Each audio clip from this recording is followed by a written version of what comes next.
Buenas, este es el experimento correspondiente a la medición de la constante de Planck.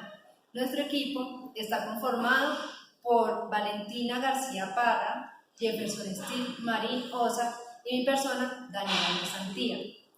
El objetivo con este experimento de laboratorio es determinar la constante de Planck mediante el voltaje de frenada.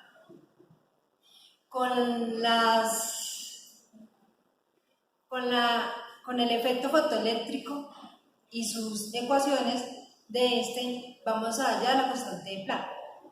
En el experimento vamos a tener varios diodos de luminiscencia de diferentes longitudes de onda y frecuencias que chocarán con una placa de cesio que está en el equipo experimental del laboratorio. Vamos a hallar y analizar los resultados de dichas interacciones. Como todos sabemos, a finales del siglo XIX y principios del siglo XX, el efecto fotoeléctrico era un enigma para ese entonces y ya se creaba como cerrado, ya que la física clásica no la pudo resolver. Pero en 1905, el físico Albert Einstein se basó en la teoría cuántica de Max Planck y la pudo demostrar de forma sencilla. Él decía que la luz estaba conformada de cuantos, de partículas pequeñas llamadas cuantos, y que la energía de esto debía ser proporcional a su frecuencia y esta directamente proporcional a su longitud de impulso P y esta directamente proporcional a la longitud de onda de luz, siendo h la constante de Planck.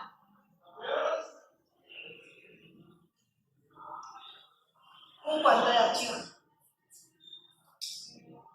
También decía que la energía solo se puede propagar por paquetes pequeños de cuantos electromagnéticos y que estos solo dependían de la frecuencia.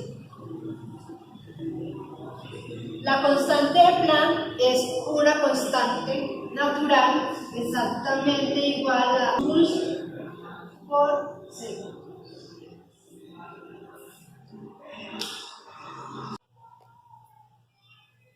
En el experimento, la luz incide sobre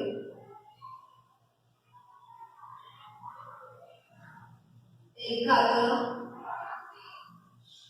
que está en el aparato encerrado y conectado del ánodo en forma de aro. Este hace con el efecto fotoeléctrico que un fotón de luz incida sobre la placa de cesio y el electrón tenga toda la energía que será igual a h por frecuencia, por lo que habíamos dicho antes, que la energía depende solamente de la frecuencia y de la constante de Planck.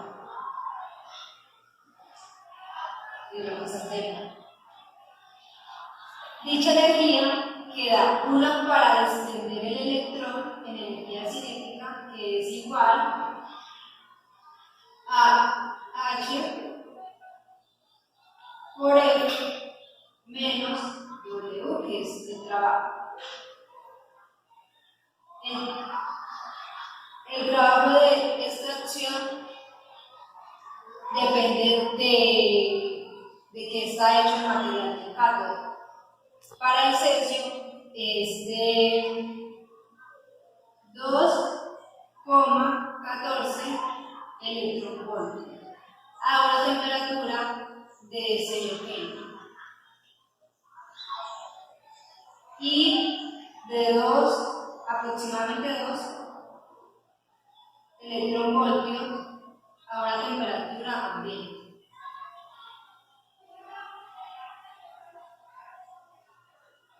Y por el efecto fotoeléctrico hay una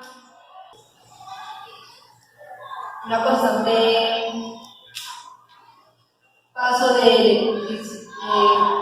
electricidad de cátodo al ánodo por el efecto fotoeléctrico.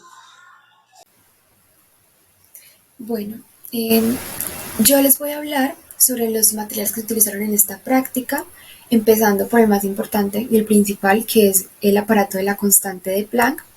Dentro de este hay cosas también importantes, como es la fotocélula. Esta es de tipo 1, P39, y esta es de cesio. Se implementará para estudiar la interacción lumínica y la corriente que genera la fotocélula. El voltímetro tiene 3 medios dígitos, es LCD, y con una exactitud de 0.5. El voltímetro será muy importante para el desarrollo de toda la práctica, ya que con este vamos a medir el voltaje de frenado. El nanoamperímetro también 3 medios dígitos, LCD, con una exactitud de 1. Con el nanoamperímetro vamos a hacer la medida del movimiento de las cargas en el metal. Los diodos luminosos. En esta práctica haremos uso de diodos LED de 472, 505, 525, 588 y 611 nanómetros.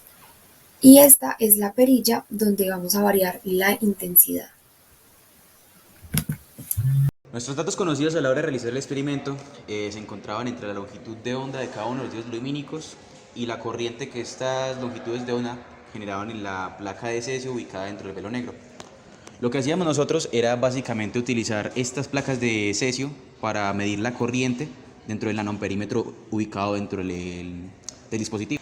Este velo negro cumple a su vez la función de servir de aislante para la placa de cesio, para la fotocélula, de las luces que vienen desde el exterior. Esto nos permite tener una medición mucho más certera y mucho más precisa con respecto a la corriente que fluye dentro de la placa de cesio debido a los diodos y las frecuencias que estamos introduciendo dentro del aparato. Como ya dijimos en el marco teórico, en el fundamento teórico, el diodo LED requiere alcanzar cierta diferencia de potencial entre sus bornes para poder generar una luz.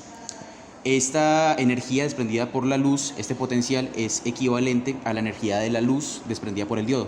Es debido a esta diferencia de potencial generada en el diodo LED que requerimos de una diferencia de potencial igual con polaridad opuesta para poder alcanzar de esta forma un frenado de la corriente que está fluyendo por el diodo.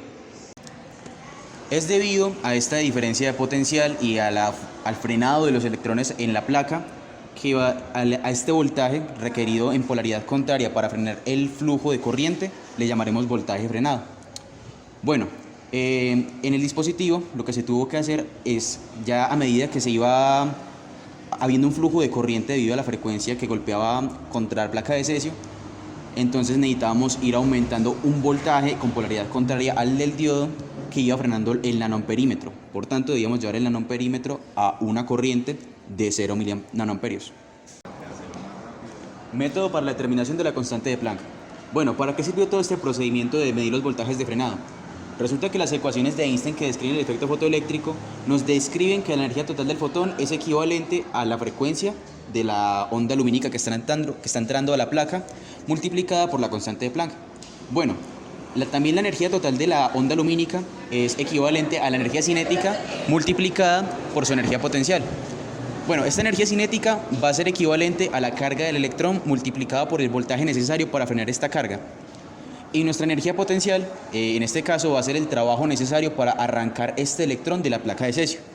Bueno, además de esto, lo que teníamos que medir eran diferentes frecuencias y diferentes comportamientos del voltaje de frenado, es decir, de la energía cinética de los electrones que salían de la placa de cesio. Bueno, a partir de esto, describimos una pendiente en el procedimiento por medio del cual descubrimos que la pendiente total de este comportamiento de la energía cinética con respecto al aumento de frecuencia de la luz nos será equivalente a la constante de Planck.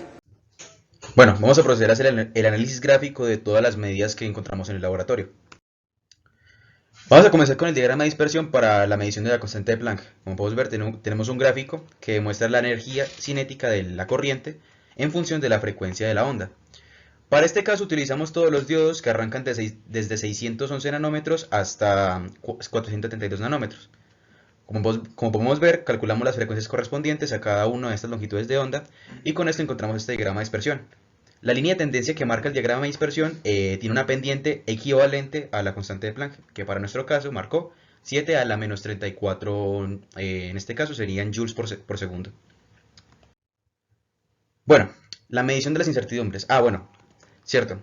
Para este caso vamos a trabajar con el corte de la línea de tendencia con respecto al eje Y, que vendría siendo la medida del valor del trabajo umbral. El trabajo umbral para nuestro caso fue un total de menos 3,37 elevado a la menos 19 joules. Este trabajo umbral es el trabajo en el que fue necesario para arrancar los electrones de la placa de cesio ubicada dentro de la fotocélula. Bueno, las incertidumbres marcadas por nuestra estimación lineal fueron de 7,047 elevado a la por 10 elevado a la menos 35, que vendría siendo pues un valor bastante pequeño a comparación de nuestra medida de la constante de Planck. Y nuestra incertidumbre para este valor del trabajo umbral, el trabajo necesario para arrancar los electrones de la placa, fue de 3,96 por 10 a la menos 20. Bueno, aparte de eso, como teníamos un valor teórico dado de la constante de Planck, vemos que el error porcentual total es de 6,41%. Bueno, lo siguiente va a ser el diagrama de dispersión para el siguiente experimento, que fue la independencia de la intensidad. En este experimento demostramos que no importa qué tan intensa sea la fuente lumínica, la energía de cada electrón saliendo de la placa no va a cambiar. Puede ser una intensidad muy alta, pero no va a fluir más corriente necesariamente. Bueno, no va a fluir más energía en la corriente debido a esto. Podemos ver que teóricamente la pendiente debía ser de 0. Para nuestro caso nos dio una pendiente de 0,015 para la fuente de 472 nanómetros y una pendiente de 0,0172 para la fuente de 611 nanómetros, la fuente lumínica de 611 nanómetros. Bueno, ahora vamos a estimar los cálculos de la pendiente para nuestra estimación lineal de la luz, de la intensidad de la luz, en el diodo de 472 nanómetros. Para este diodo encontramos que la pendiente total es de 0,015, pero esto es una pendiente muy pequeña. La pendiente teórica en total es de 0, ya que pues no hay ninguna relación entre la intensidad de la luz y el flujo de corriente. Sin embargo, pues nos dio un valor un poquito mayor al 0 ya por valores medioambientales o medidas que no podíamos controlar tanto, como por ejemplo el funcionamiento del dispositivo. Bueno, yo les voy a hablar sobre las conclusiones del experimento de la constante de Planck. Nuestra primera conclusión es que al hacer el experimento se pudo ver que entre más frecuencia lleven las de luz, más inestable es el flujo de la corriente. Nuestra segunda conclusión es con la primera tabla y el primer procedimiento, que es la medición de la tensión límite. La tensión límite es el voltaje de frenado. Y esto se hizo con una intensidad constante que la guía decía al 75%. Y con los diferentes diodos, que los diodos entre mayor longitud de onda, menor era el voltaje de frenado y la frecuencia. Esto es cuando toman la velocidad de propagación constante y sabemos que la longitud de onda es inversamente proporcional a la frecuencia y la velocidad de propagación con la que se utilizó fue la que nos daban en la guía. Nuestra tercera y última conclusión es sobre la comprobación de la independencia de la tensión límite y la intensidad de la luz. Esto se hizo experimentalmente en el laboratorio, empezando desde la intensidad mayor, que era el 100%, y se pudo ver que entre mayor intensidad el voltaje de frenado también era alto, y mientras iba bajando, este voltaje de frenado iba bajando con la intensidad de la luz. Y esto se da porque al aumentar la intensidad de la luz, se aumenta también el número de electrones. Entonces, al aumentar el número de electrones, necesita un mayor voltaje de frenado para parar esta energía. Y por eso es que cuando estábamos en las intensidades más bajas, dieron muy cerquita a 0 o daban cero, porque como era menor intensidad, entonces era menos número de electrones, entonces necesitaba menos voltaje de frenado.